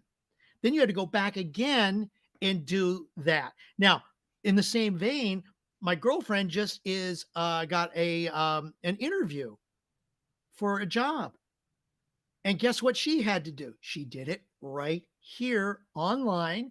And now the next interview that she has will be in person. So, this is technology. This is the part of the great part of I it. got a summons for a court appearance in Mhm. Las Vegas because I'm a network marketing expert. So I get the summons for this girl, and I have to go through it, and I'm going like, this is just crap. Oh, wait a minute, it's on Zoom. Oh, okay. Right. So I got to do a deposition on July 6th at 10 in the morning on Zoom. And as soon as I seen it was on Zoom, I went, okay, I'll do it. Right. When in the old times, you had Like to if figure I out a had way to get to choice. Yeah, I Vegas. don't have a choice. Right. Yeah. Really quickly before we keep going, just want to acknowledge Bill Shoemaker and Dave Thompson. Thank you guys so much Thank you for guys so much for donating. putting in the super chat in YouTube. And please like and share our YouTube video feed right here for our podcast. And if you're watching on that, or if you're listening to us on a podcast channel, please like and support our channel as well. And But your livelihood. My God, we're talking about the thing that you're most passionate about before you met Sue. Oh, Oh, the acting. yes. Yes. Oh, it's so much of a change. They're replacing you. You know what I mean? You see all these digital cameras that are digitizing all these people. And when Matt, what was that movie, Matt? That Matt is so far ahead of the game on some of this stuff. But he was telling me about a movie that I don't remember if it was on Apple or whatever, but it was about how they made the main actor in the movie, look young when he was young using technology. No, I know that's been more of a common technique and before you know it, actors will just sell their likenesses and those will be digitized completely. Well, Peter Cushing in the movie Rogue One, he Right. wasn't even around, and they found somebody who would talk like him, who looked like him in body, in frame, but then they superimposed his voice. And I remember about them, they was it Lucas Film said had to say or had to get permission from the estate of Peter Cushing to use his likeness and voice in Rogue One, because he was only in the first Star Wars and he's long since passed away. Wow. Right. He was one of the generals, Dad, by the way, in the original Star Wars, like for Darth Vader. But yeah, I mean, this summer, if anyone enjoys Indiana Jones, you can go see Harrison Ford. Oh, that's right. Older and younger, because the Dial of Destiny movie that's about to come out is time travel based, and half of it is when he's young and his face is young, and the actor that played the young version of him just had a face put over his face. You know, they just did The Irishman a few years back, and with Martin Scorsese and Robert That's De Niro, the one. they digitized a lot of younger faces for actors in that, and it's getting more and more progressive. Obviously, it's scary, but at the same time, it's like I know we'll get to my point of what I'm scared of. I don't want to take Craig's time. Is that fine with you, Craig? No, I'm good. I'm good. Go ahead, Matt, please. My main worry about the future is complacency. Because I think as I've grown and watched humanity, one of the things that we become more and more okay with is being complacent with the way things are in a negative way. Like, you know, we don't rise up and try to fix things anymore. We just accept our terms and we're like, that's fine, right? Wow. And so in a way, we've been trained to be comfortable and complacent. And as artificial intelligence and technology grows, it will only allow us to be more complacent with where we are, because it's going to start to take over things that we used to have to do. And with complacency comes loneliness and isolation sometimes. If you don't have people to connect with. If you think about the future and you think about how things will be, regardless if acting exists or directing exists or any of these creative arts exist in the same way that they do now, you have to not be complacent and be creative anyway.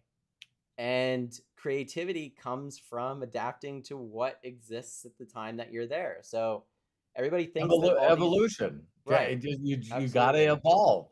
Yeah, all these jobs are going to get replaced by people initially, not by AI, but by people who know how to use AI. Yeah. Right?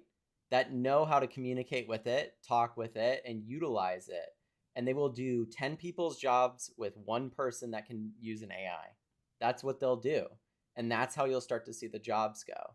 And I hope for the people that lose those jobs that they don't become complacent and instead become creative. Because I try to think optimistically about technology in the future, but the main issue, and you'll hear a lot of experts say this, is humanity in the mix, right? Like technology is going to be great for us no matter what. But our complacency, our anger towards one another, our distance towards one another, our lack of communication with one another is possibly going to get worse as this happens. And as that transition happens, I was just talking with my dad about this the other day, that you have a whole younger generation that's listening to podcasts like I am, and you're hearing some of the smartest people on the planet, from Google, from Apple, going, we are 6 months to 3 years away from artificial general intelligence that will be able to do everything that we can do and then some. And it will exist in every area of life. And capitalism may be over as we know it, as a model for life. Financial gains, all these types of things that we use to hurt each other, right? Like Craig was just talking about SAG going on strike and the Writers Guild going on strike. They're going on strike because they're not getting paid enough already. And they're not getting acknowledged for the work that they're doing, the writers in specific.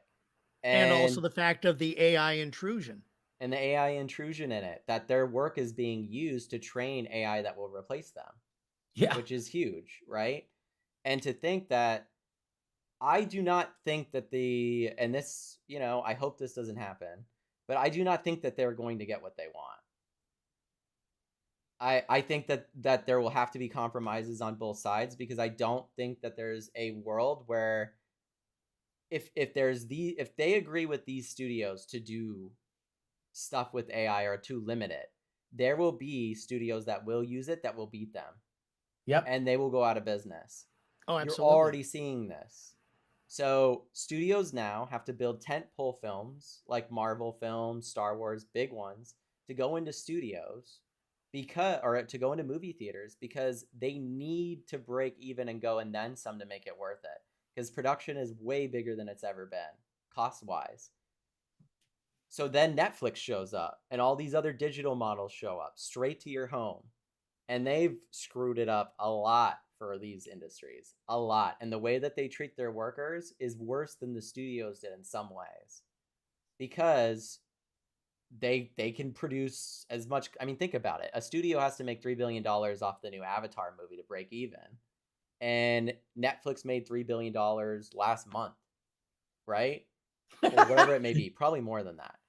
So that is a new model that then you go, okay, God, we have to come up with something. So we'll call it HBO Max, and we'll start putting our films right a month later, onto it, straight to. Yeah. Through the pandemic, especially, straight to. And you're like, man, if we don't adapt to this model, it's going to keep moving, it's going to keep churning and going. And these studios had to adapt to this digital model, because now people are going to the movie theaters less than they ever have. And they're only going for these big tentpole films. And to be honest, they may not go if they digitally came out the same day. Like a decent amount of people wouldn't. I love the experience of the sound system in the theater. What is going to happen when Vision Pro is out? That's exactly what I was going to say. When that replaces that, and you can still have the communal aspect because you're all in a digital movie theater watching it together. What happens to those old models that those companies were utilizing? They either adapt or they die. And there's been a lot of major movie studios that were the biggest in the world, MGM, a lot of these, that when you watch old films, the tiger roaring and stuff, these studios have been sold off to these ones that adapted. And then those ones that have adapted haven't adapted enough, and they get sold off to tech companies, right? So then you have, big conglomerate movie productions being sold to Netflix or right, exactly. So I just think complacency is the biggest problem, like our own human part of the equation. And so that's why, like, getting ready for the future to me has so much to do with just keeping your mind in a healthy place and adapting to it, because you can't predict it. Absolutely. So just adapt, look at what's existing, and try to benefit from it the best that you can. Doesn't always have to be financially. I don't use Google very often anymore because ChatGPT exists. If I have a question, I get better answers from it. So now I start utilizing that more. And I love adapting to this stuff. I don't know what it will mean. I want to be out there making films eventually. Craig wants to act. Both of us might not have that as an opportunity in the same way we thought. But that doesn't mean that we can't do something with that creativity in another area or in whatever area that invents later. Right? Absolutely. And Jerome Marshall in the chat is saying dating isn't the same either. Absolutely. Well, I mean, Yeah, you oh my got you God. got half the male population that I don't can't think I connect would with have someone built any weird. race cars if there was Tinder available when I was young. It definitely would have been in your profile. You know, you would have been there with the wrench and It's like, but yeah, hey, I need so some help. I need some help working on my race car. Here I am down at my garage. right, exactly. So we'll see what ends up happening, you know, but I just hope that everybody that's listening to this podcast doesn't get complacent because technology will take over more stuff. You know, continue to learn, continue to be creative. Don't give up and turn, you know, if anyone's seen Wall-E and everyone's in those chairs That's flying right. around and they're like huge and they're in their little chairs and they're just consuming. They become consumers completely. And in that world, in that Pixar movie, it is because technology has gotten to a place where humanity no longer has to do anything. So now what you So got to do is, push it, yourself. Like you yeah, have to. it's just not. Again, I speak from, I resemble this remark. Is there are certain things that I'm willing to move forward in, and then there are other things that I'm sort of slowly dragging my feet, and and there's a lot of resistance in it. And I just think that, as we move forward, there's the common denominators.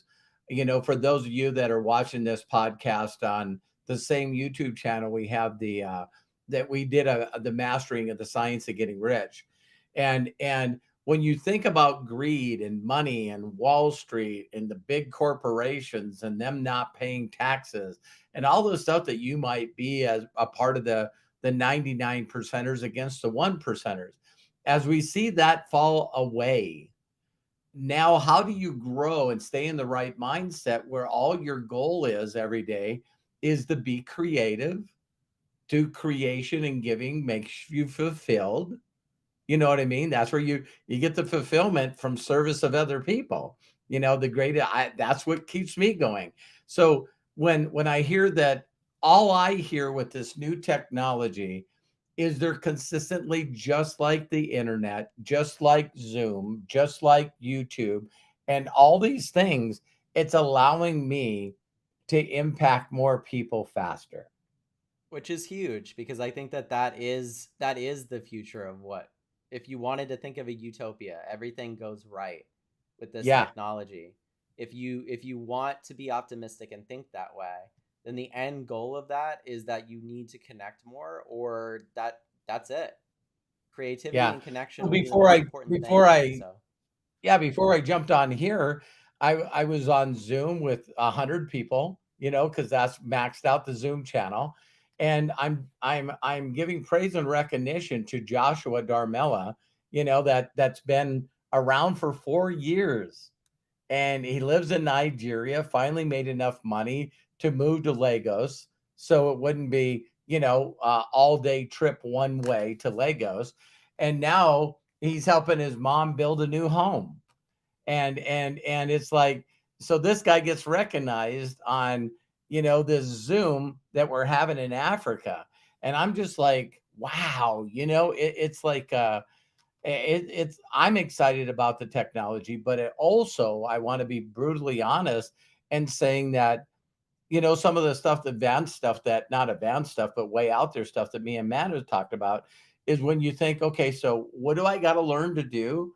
You got to learn to be creative. Don't forget that if you think that you don't know how to connect with strangers now, this would be a really good thing that you should learn, because Yes. because that will be what you want to experience. You notice I didn't say work, but all day, every day, you're going to have to learn to be creative and connect. And the other thing that you're going to have to do is learn to have fun and learn to play. mhm. There are people, Matt and I always joke along with everybody else about his younger brother. Now, his younger brother has been living in utopia from the time that the kid was born.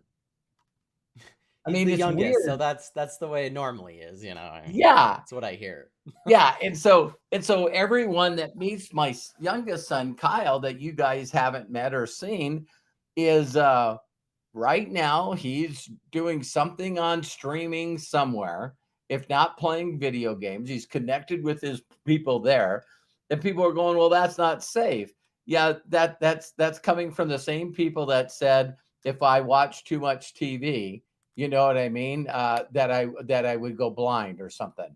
I don't remember what it was, but you Yeah, guys are knowing something what like I'm that. talking about, right? But it's like, but the whole thing is that again is BS. Me and Matt heard recently, and this is a fact that right now they're recruiting air traffic controllers like crazy from kids that have been playing video games or online computer games because they've been doing it their whole life. Their eye hand coordination is just amazing. But also think about this: they're playing games where they can be killed at any moment. So I was telling Matt about this conversation that these kids are getting, getting really good paying jobs working for airlines, and they don't get stressed. And some negative person, we always got the other side. The negative person goes, well, people that play computer games, if they make a mistake, they just get to start the game over and start a new life. It's not like you're messing with 200-300 people in the air. And the gamer came across and said, do you really truly believe that I want to start the game over? I will do everything in my freaking power not to get killed. So if you put me in charge of real people in an airplane, you don't have to worry. I'm going like, but we hear about all this stuff that was supposed to be bad that now all of a sudden a lot of people don't know this, but you guys, we do in an industry that I built a majority of my wealth in, which is network marketing.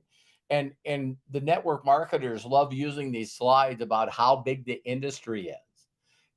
That network marketing is bigger than the NFL, that it's bigger than Hollywood, it's bigger than all of this stuff. No one ever puts video gaming online in there because it makes Hollywood look like they're not doing anything. These people playing X games. So the other thing that I really laugh is, like I told you about Kyle talking about the inauguration and laughing. And I hear people say this all the time when I talk about Kyle. They go, I don't understand why someone would get on a video in their hand and a phone and watch somebody play a video game. No, but they'll do it watching a podcast. They'll do it watching a sporting event. It's like I spent my whole life, because I love sports, watching TV, watching somebody else fight, somebody else race. But then people look at these kids and go, I don't get it.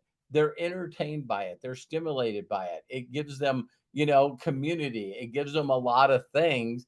And then when everyone says, why don't you get a job and work for peanuts, where if you move away from the home, you got to live with 4 roommates. It's like, that instead of beating up this younger generation, the world is now exposing us to the generation they've lived in. Yeah, I think for a lot of them, it's just like I said earlier, it's waiting. Like, Yeah. I've seen a lot of that where it's like, okay, I don't have to keep doing this for much longer, so I'll just make sure that I'm comfortable and I'll wait. Because it's only a matter of time before technology exists that adapts to all of these areas, and it's really close. So Yeah. like I just looked and we've already been going for an hour and 45 minutes. So I don't know if you guys want to wrap this up. It's Now, been let's amazing. let's everyone say, I do have a statement to say Sure. at the very end, but why Please. don't you guys say some final words, and I'll go Greg, ahead and you close wanna it take out. it first? Okay. I mean, I honestly don't know what more that has not been said to say about getting ready to the future. It's a matter of being open-minded. And okay, maybe I will add this. There's a lot of change that is happening right now. And for some people, it can be so overwhelming. So it's mind intensive, mind blowing. If anything, if the least that you can do is just take those baby steps. Robert, you say getting 1% gooder every single day. Take the baby steps. And at the end of the year, you'll be 365% gooder than when you started. So, yeah, I mean, there are people who can adapt like instantly. But for those people who can't, look at what's happening. Okay. Things are changing and you are going to have to adapt. Yeah. And bottom line, whether you like it or not, you're going to have to come kicking, screaming, being dragged into this 21st century. But if you can lessen the intensity of that by being adaptable, by being open-minded, then I think everybody will move better as technology explodes around us like it has been. Right. No, Matt? absolutely. Yeah. I mean, I to end this out, like I really think the best thing that all of us can do is exactly what my dad said. I don't really have more of an answer than that, which is bring the humanity back, since they've taught us all to be machines, right? So over technology growing so far, there's a lot of things that we do that's like dopamine, right? It's like Right. machine based. Reward, reward, reward. So you're like all of a sudden, oh, I posted something and I got a bunch of likes, reward. And it's like this robotic response that we have because they figured out how to program how it works. And what's happened because of that is that we have lack of humanity, in my opinion, because we don't get the same dopamine release. It takes more to get that point. from Absolutely. doing a communal effort. It takes more Well, the effort trolls, to do those the things. trolls that are going out there and doing their stuff on Twitter, they're getting dopamine because they're getting people to react. Absolutely. Absolutely. So looking forward, the best thing that you could do is sit down and think about how to bring back the elements of humanity in yourself, how to be compassionate with other people, how to serve and help others, how to communicate with others, and that, like my dad said, will not only serve you in the future, but it will be like the most important thing to people when everything else is taken care of, and if you've seen, there's this movie Her with Joaquin Phoenix. If you haven't seen it, watch it. It's a great film about artificial intelligence becoming to a level where it can communicate and you can have a relationship with it. That's going to exist, and it will exist soon, probably in the next year or two. Now have a lot of people that have been lonely and don't have anyone to communicate with. But the problem with artificial intelligence being that is that it's artificial. And that will never not be the case, even if it has full emotions and everything. Because there's something in us that wants to connect with other human beings. And we can tell when other human beings are lacking humanity. Yeah. We can feel it. And so the better you can be at growing your humanity over the next decade, the more it's going to serve you in everything. So that's all I have to share and say is bring your humanity back as much as you can. So yeah, that is good. The word that when you and Craig were talking, Matthew, the word that touched my heart is the word creation. Mm-hmm. So if we look at TV and programming as we talk about it right now, why do people love watching cooking shows? Why do people love watching people flip houses? Think about that. The reason that, do you guys realize there's a Motor Trend channel? And I'm telling you, the Motor Trend channel is freaking 24 hours a day of people creating classics, looking for classics, building crazy cars. And it's so big watching people create, in most cases, a piece of art of an automobile from nothing. So now there's a show out right now called Hot Wheels. And you can go on, and it's like they had the Lego builders, you know what I mean? The people that made these crazy things out of Legos. Now what they're doing is these guys and girls that are the most incredible um, automotive, it would be called. They're just they can create anything. They can make anything out of metal, anything like the people on sets in Hollywood and people that work on, but we love, whether you realize this or not, we love watching people and love creating. Wow. Yeah, And absolutely. that's that human experience. That's That's why so it's called reality. Yeah. And so when we're watching someone do a garden or we're watching someone cook, why are we watching that? We're watching that.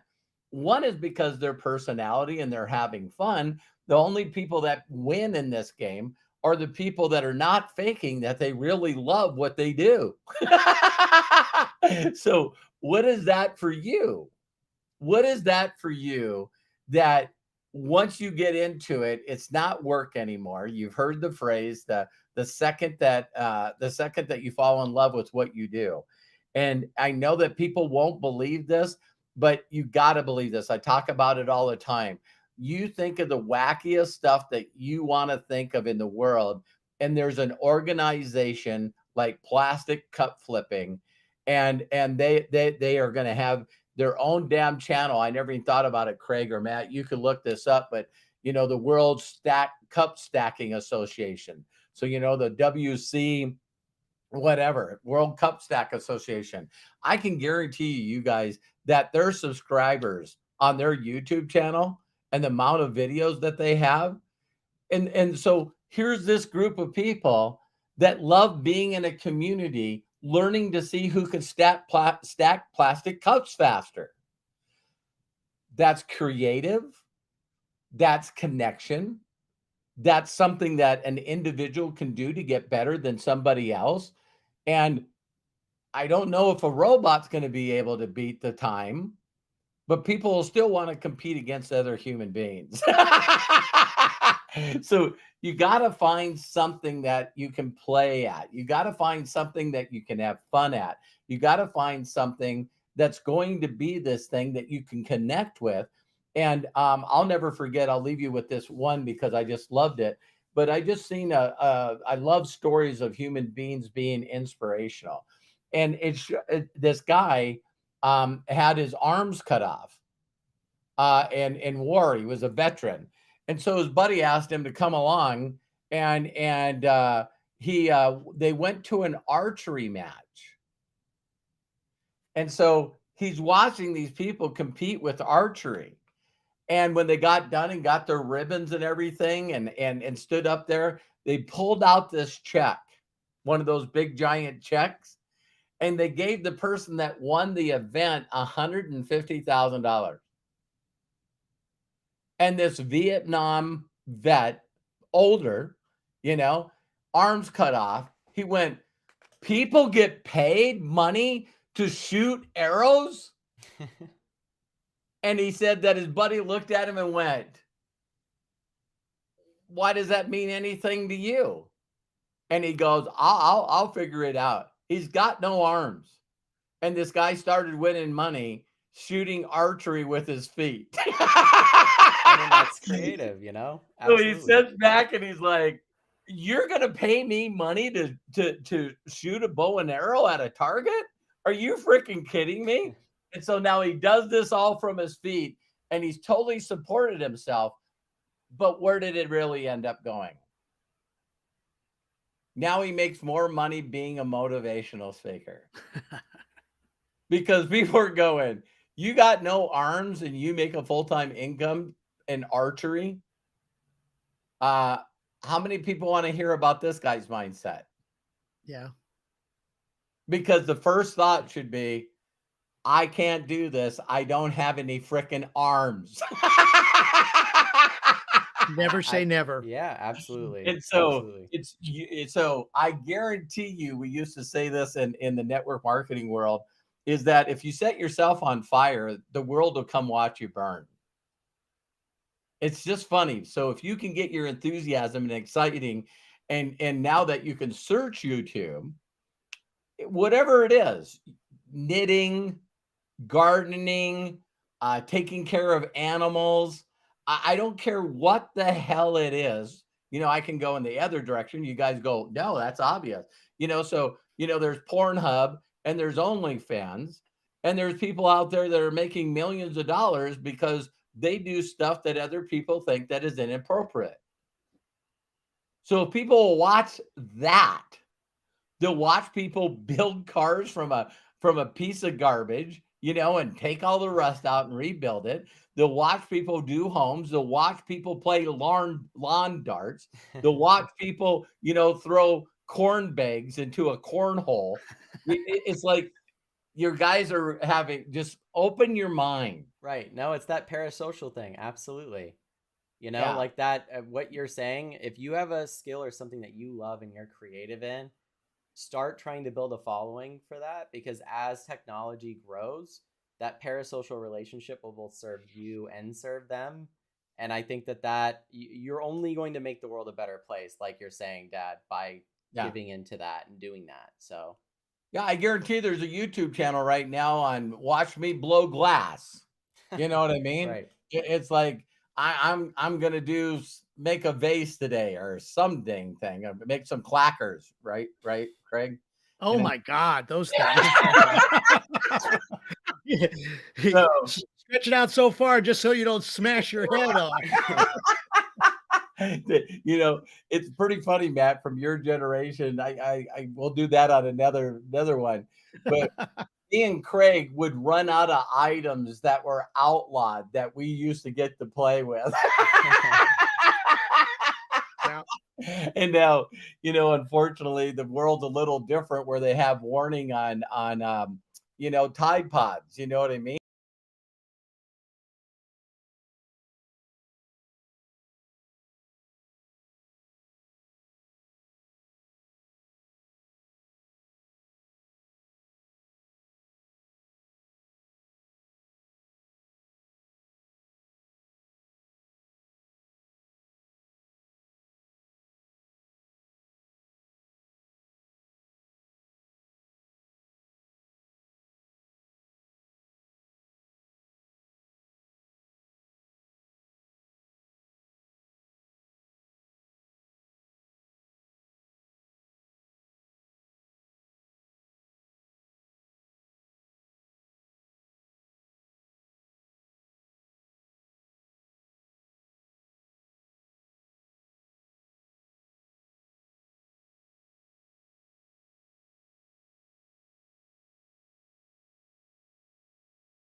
Hey guys, can you hear me? There's no sound right now for some reason. Something broke. Can you hear me?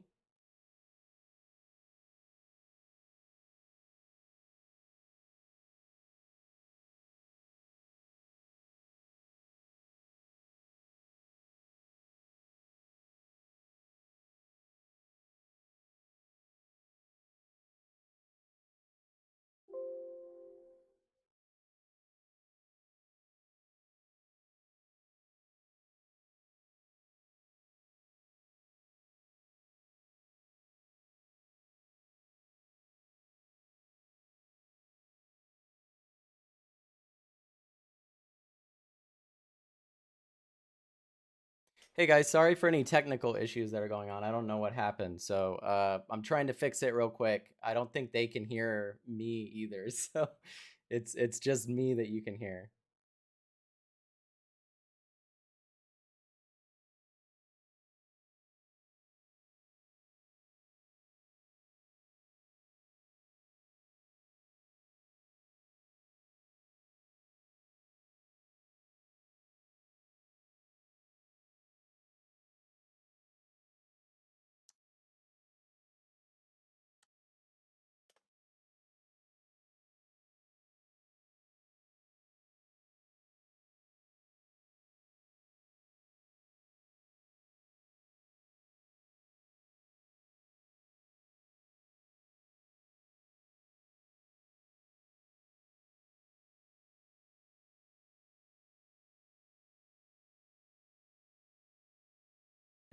Thanks, guys.